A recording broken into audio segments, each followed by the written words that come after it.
The book of Matthew talks about a parable about a farmer who planted good seed in good soil, but while he was sleeping, the enemy came in and sowed tare.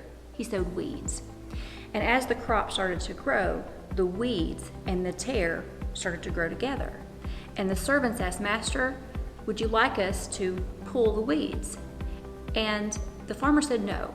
If you pull the weeds now, you'll lose the wheat in the pull." Anytime God has shown me tare in my life, something that the enemy has planted to either be a distraction, to be destructive, or to hinder a blessing, because weeds are destructive, he's also given me a directive on how to handle that. As was the case when one of my children befriended a child that had a challenging home life. And he started spending a lot of time with us in our home. And we noticed over time that our child started to pick up a lot of the bad habits of the other boy.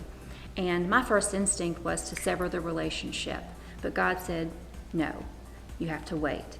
And to be honest, this kind of surprised me a little bit. I didn't understand it, because in my rationale and my thinking, I'm like, this just allows more time for this child to expose my son, and bad things to potentially happen. But God said, "No, you have to wait." And he showed me at the end of this process that my son wasn't old enough to understand why the relationship needed to end, that God had to show him that this was an unhealthy relationship. And if I had not been obedient to God's timing and severed the relationship when I wanted to, I would have lost my son in the pull.